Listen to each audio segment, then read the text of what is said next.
many of the colleagues, since I was the second black instructor ever at the institution, have the perception of a black person as given to them by the media, and they still don't think that a black person has the intellectual savvy, the intellectual understanding of materials, of theories, and so on, and therefore they wonder, what am I talking about in the classroom?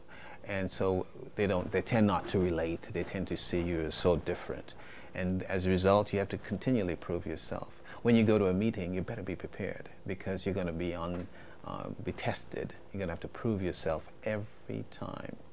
And over the many years, as the years go by, having proved yourself many, many times, they then say, oh, well, Clark is different. He's just an exception to the rule. He still does not. So when we talk about doing things that are good about the race, about blacks, we're an exception. But when things happen that are black, all of them are like that. And so even with the faculty, there's no doubt in my mind that, particularly initially, they don't see us as having, or see me as having, the same intellectual prowess as they do. And as a result of that, when applications come by, they quite often minimize the person's credentials, and as a result of that, they don't consider a person as a serious candidate. I think one of the frustrations I have felt is the invitation to come to a college or a university, and with this feeling that I was going to be embraced, and that I was going to be embraced wholly, with everything I bring to the institution as a woman of color, and as an educator. And what I have found that sometimes once you're in the door, that whole acceptance is really not there. It's just something that's something you experience in an interview, but it's not something you experience once you're in the institution itself.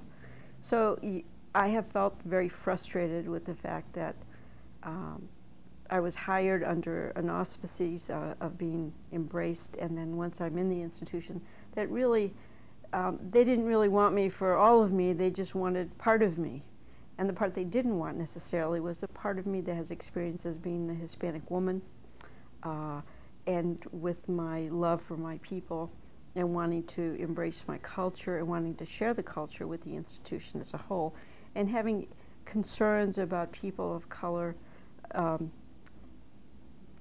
being embraced by the institution, and students being taken care of, and that their dreams and their goals are important to all the faculty. And those are things that I feel are not always happening in institutions, and students of color are sometimes just put on the side. They're minimized by institutions, by other faculty, especially faculty that think that if the student doesn't meet a certain profile, then that student is just not that important, and would just push them aside. Mm-hmm. And sometimes that's how I have felt like I was just kind of pushed aside once I was in the door. When talking to a fellow colleague from graduate school, I was sharing the story with her that I really feel like our universities are, as they progress on this mission of diversity, are interested in aesthetic diversity, in which they see these beautiful faces of color, a rainbow of colors walking along their campuses. But in terms of the perspective, the voice, what we represent, what we bring to the table, all of that isn't being accepted. Only a part of who we are is being accepted. And that in itself is problematic, because it means that I have to come to work with a mask in which I am able to play a particular role that you want me to play, but I'm not able to bring all of who I am, which is my community connectedness, which is those issues that are quite specific to people of color. None of that is being accepted, because that is seen as separate and not a part of the academic world in a sense, but only what I'm bringing to the table in terms of being a face of color and someone that has a particular expertise in a field. That's all that is significant. On a regular basis, it's a matter of, how would I say it, having always to be on guard.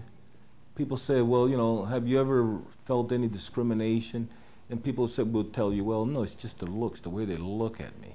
So, you know, so we're very sensitive to perceptions and feelings and gestures that are not naturally or not normal vocabularies or words that are said or actions, but it's just subtleties that we pick up as people of color in a white climate or in a white society, that we detect whether people are receptive or they're not receptive. People say, well, coming to La Casa, we feel uncomfortable coming into the Latino Cultural Center or going into the African American Cultural Center. You know, we're not black, so, you know, we get the feeling we're not wanted in there. And I said, well, I mean, you're always welcome to come to the Cultural Center. You don't have to become a member. This is a public institution, a public building. It's always open to all students. Why do you feel so uncomfortable? And they could never really pinpoint it, but it's just not a comfort zone. The music, the language might vary. And most of our students, all of our students actually speak English. And a lot of them don't speak Spanish, and a lot of them don't write Spanish. But there's this whole feel that they're not going to be accepted. Well, that's the way we feel when we walk into a classroom where there's a white teacher with all white students, and we get the feeling that we're not wanted because all the material being covered is the history of this culture of the United States, which is very biased and has not been inclusive throughout the years.